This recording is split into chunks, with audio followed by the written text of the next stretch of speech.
What's up? This is Pastor John. Thanks for taking a few moments to hang out with me today. This video is going to be a part one of a series I'm going to do on when an introvert prays for strangers. Yes, I'm an introvert. I know that surprises some people, but you might be surprised actually how many pastors actually are introverts.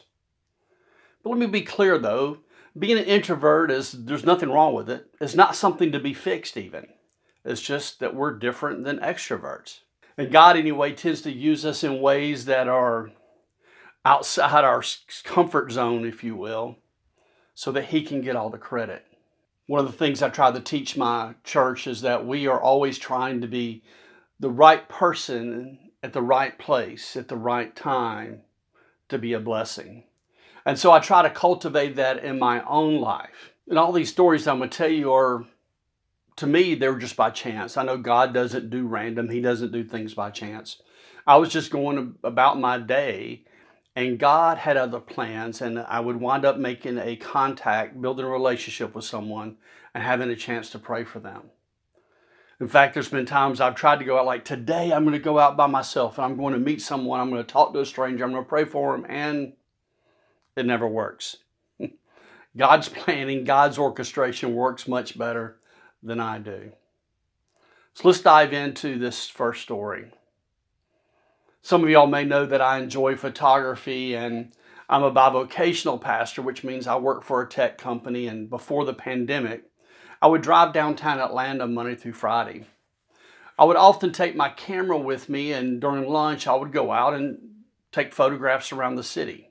And this is how I met Eric. I was taking pictures of the Tabernacle. It's a music venue now. But back in 1910, it was built as the Baptist Tabernacle. In fact, it was the church where my mom and my aunts were baptized. So I had a personal connection, a history, if you will, with this building. I was taking pictures and Eric approached me. The homeless have discovered that those who like urban photography, they like taking pictures or portrait shots of the homeless. Or they also figured out that sometimes they can be a photo tour guide, if you will. So Eric came up hoping to tell me a little bit about the building. He began to share the history with me. I let him know that I wasn't a local, but he asked me for some money, and it's not my usual or normal practice. I gave him $10. It's about the only cash I had on me. Now I get he could have used it to go buy drugs or alcohol or something. I really don't know what he did with it.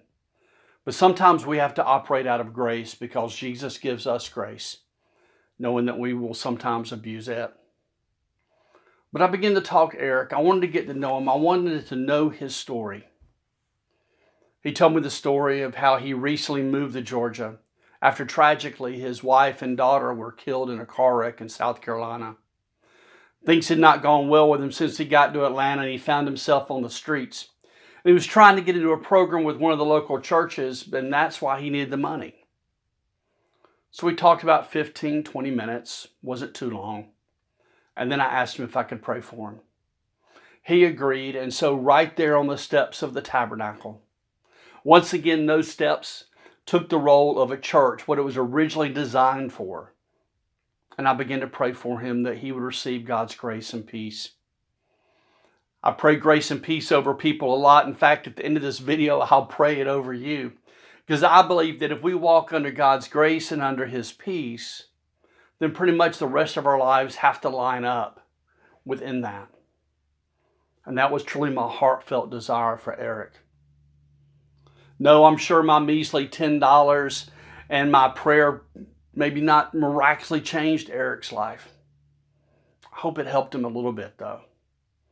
Whenever I see his photo, I will pray for him. So after we talked for a few moments, I asked him if I could take his photograph. He gave me permission, and I got down on eye level with him because I wanted a personal shot. I took a few images, and we shook hands and parted ways. I don't know where Eric is now. I hope that he's found his way off the street. I hope he's got into that program that he needed to be part of and get his life back on track. And that God has brought healing to the wounds of him losing his wife and his daughter. That was an event I couldn't make happen. As I said, I was just out taking pictures, and God orchestrated that. And I hope his life was changed by that moment, that he understood that God, he was expecting money, and I hope he found something so much more. See, I don't tell you this story to brag on me, because there again is, I could not make that happen. I couldn't do that. But I want to encourage you to look at your ordinary everyday a little bit different. Listen to those whispers of the Holy Spirit, that you might hear his voice, that you might be open, that when he opens up a door, when you begin suddenly in a random conversation with a stranger, that it might lead to a chance for you to pray with them, to share the gospel with them, to be able to minister with them. And that's why I hope this video will encourage you to see your life a little bit different and understand it's not always in the big and grand things that we do, but sometimes it's in the little small encounters that have the greatest impact. If you enjoyed this video, please be sure and give it a thumbs up. That really helps out my channel. Feel free to share it with your friends and with your family. And let me know in the comments if you've had an encounter with strangers and you've had a chance to pray with them or share the gospel with them. I would like to hear your story. And if you're looking for more videos to help you find greater faith in Jesus in the everyday, then be sure and subscribe and ring that bell so you never miss whenever I upload a new video. I pray that you are covered by God's grace and peace. May you be anointed with his wisdom and revelation so that you might know God better. Until next time, be strong and courageous.